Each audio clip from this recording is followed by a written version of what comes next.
لو أنزلنا هذا القرآن على جبل لرأيته خاشعا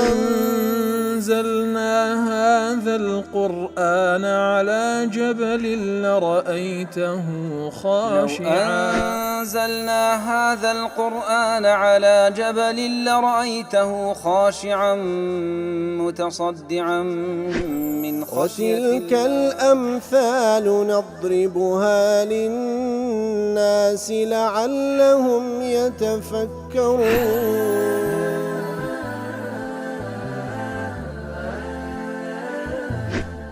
الحمد لله والصلاة والسلام على رسول الله وعلى آله وصحبه ومن والاه.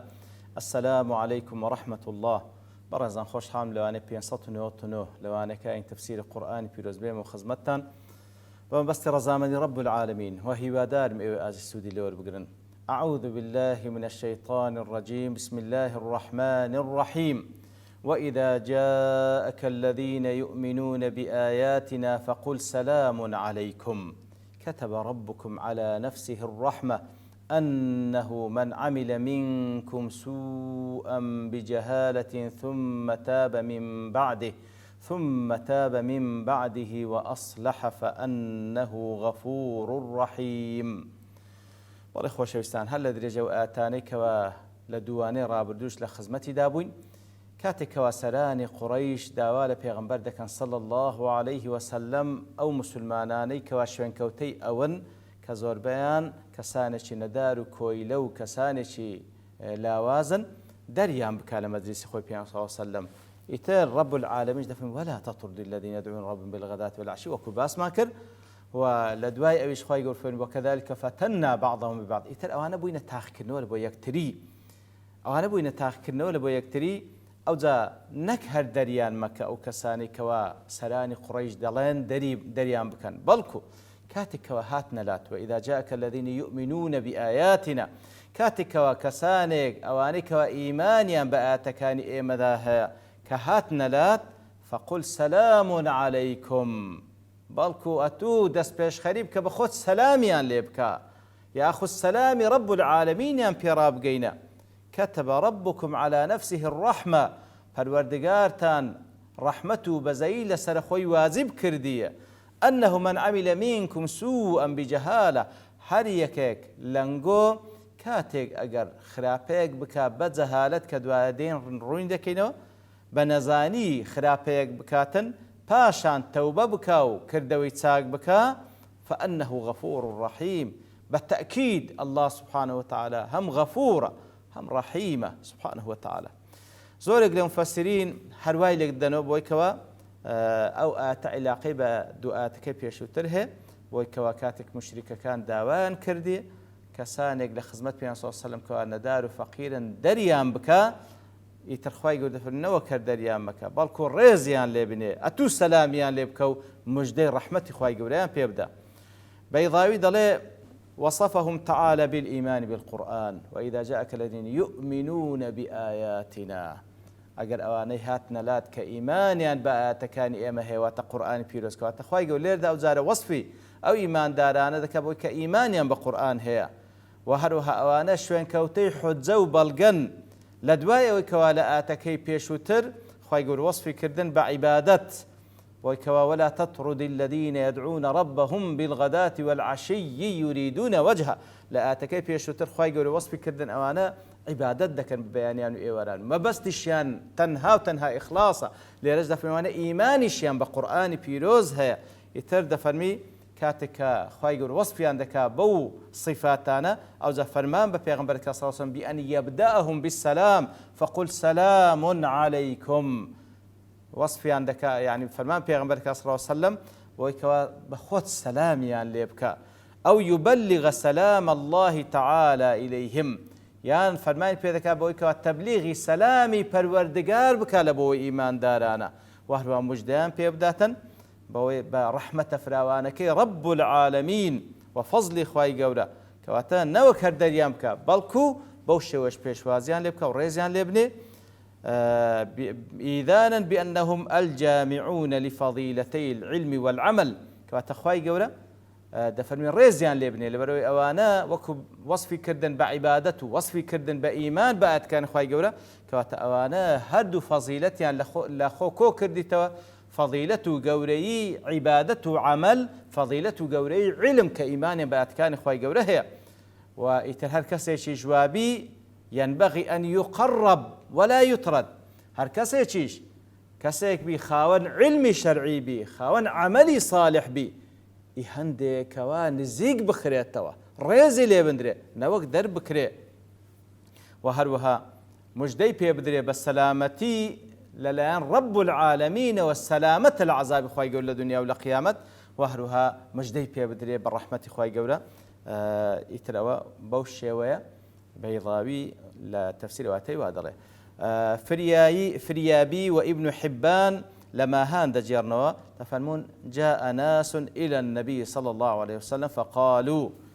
كسانێک هاتنە خزمەت پێیان صلی الله عليه وسلم گوتیان إنا أصبنا ذنوبا عظاما ئێمە زۆر گوناه و تاوانی گەورەمان کردێ فما رد عليهم شيئا پێغەمبەر صلی الله عليه وسلم هیچ ڕەدێکی نەبوو لە بۆیان فأنزل الله تعالى وإذا جاءك الذين يؤمنون بآياتنا رب العالمين وآتي دابزان هرتسند تاواني قولتان هبي لبرو كتب على رب نفسه الرحمة كواتخوي قول سبحانه وتعالى كتب ربكم على نفسه الرحمة خوي قول رحمتي لسر خوي نسي سبحانه وتعالى كتب وتأوجبها على نفسه خوي قول بفضل منت خوي هيت كسيك ناتواني لسري فرزك خوا لسر خوي كرديت واجب كوا رحمتي برحمتي فراوان تعامل لەگەڵ بەندەکانی بکە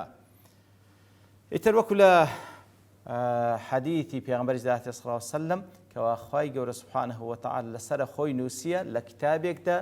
لە لای عەرش داینە أن رحمتي تغلب غضبي رحمتي خوای گەورە زۆر زیاتر لە غەزەبەکەی سبحانه وتعالى كتب ربكم على نفسه الرحمة ئیتر ئەو ڕەحمەتە خوای گەورە کوی لێ تعبیر دەکات ئەو ڕەحمەتێک کە خوای گەورە لەسەر خۆی نووسیە بە چ شێوەیەکە کە تەعاملی لەگەڵ بەندەکان بە چ شێوازێکەوە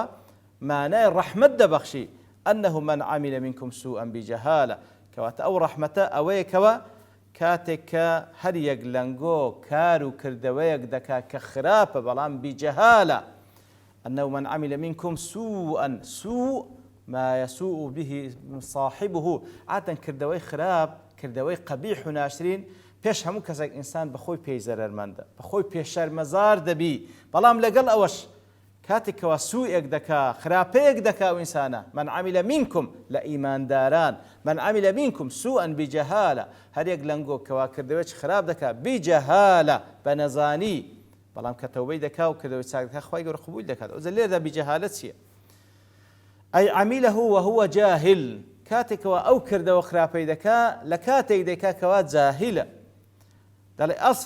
أصل الجهل والجهالة لا تيوهات جهل وجهالة مأخوذ من جهيلة القدر كاتك لوي وهات دل جهيلة القدر قدر وات منزل يعني جهيلة القدر أي اشتد غليانها كاتك منزلك لسر منزلك كآية تدابي لسر ئاگرێک دانرابی ئیتر زۆر بەتوندی بکولێ وهو ضد تحلمت کەواتە کە جەهیلت ضد تحلمت واتە ئارامم کرد سەبرم بەڵام جەهیلت عەکسی ویە ومعلوم أن الشهوة القوية في النفس والهوى الجامح لهما فيها غليان حار يشبه غليان ما في القدور إذا أوقدت النار تحتها كەواتە معنى لغوي وتمان كاتك ومنزلك أو لسر آجر الزور بتندي بكله بالقبل قلي هالستي يتبدأ براستي شهوة هوا وآرز وكان كاتك وإنسان دفع دكا أو إنسان وخلق الإنسان ضعيف بتايبتي برامبر بشهواتكاني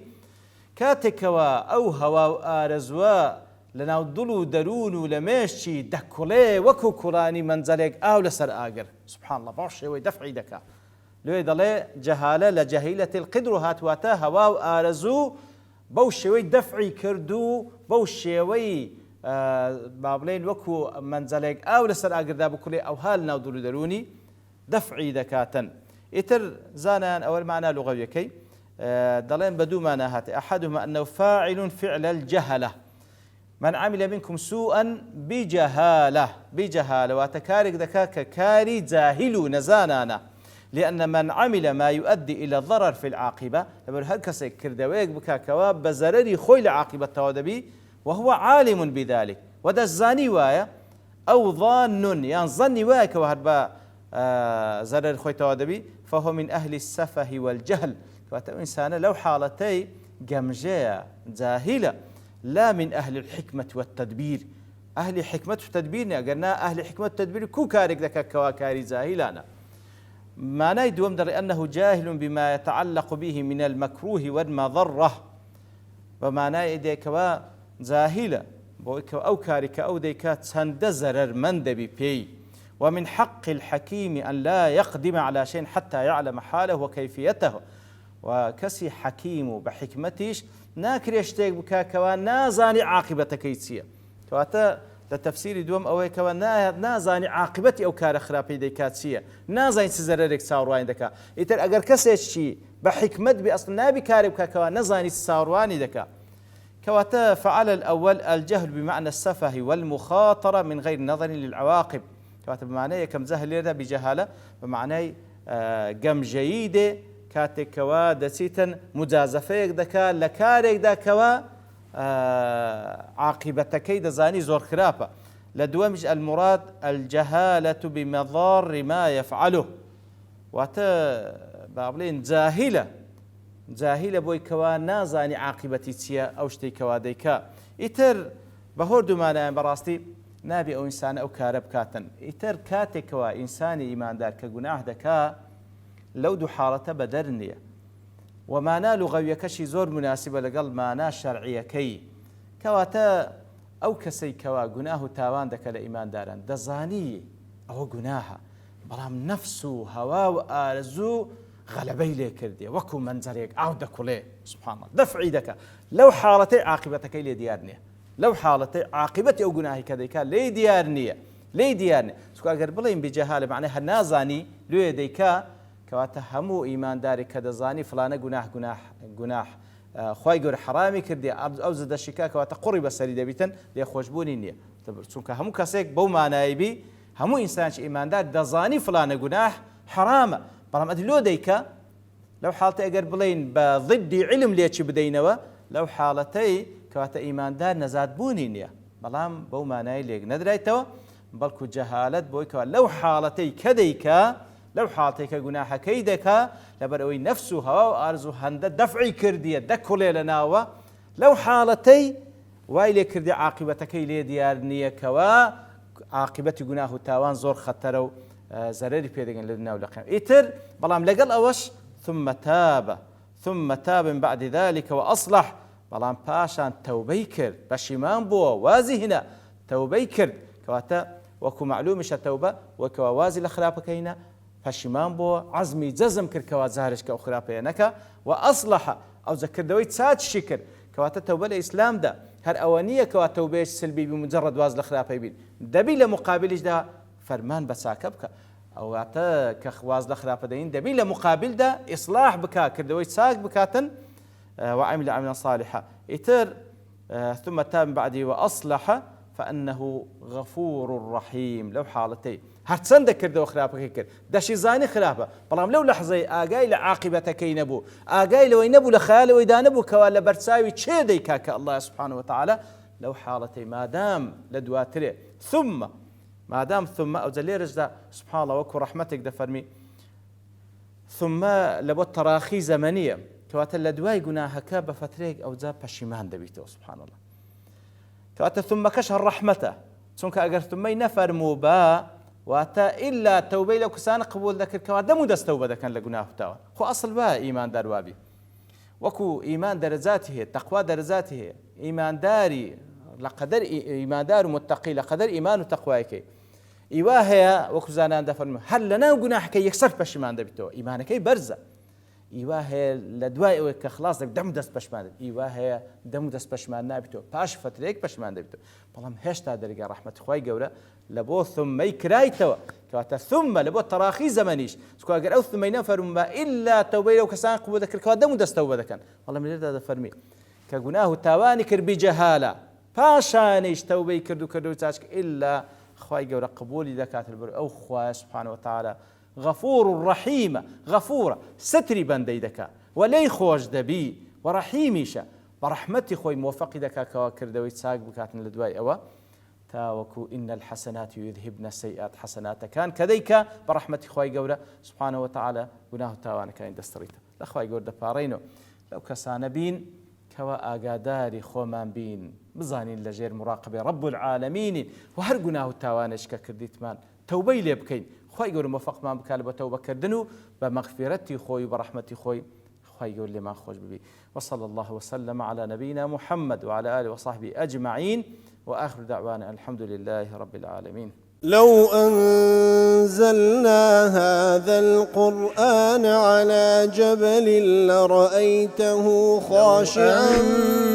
أنزلنا هذا القرآن على جبل لرأيته خاشعا أنزلنا هذا القرآن على جبل لرأيته خاشعا متصدعا من خشية وتلك الأمثال نضربها للناس لعلهم يتفكرون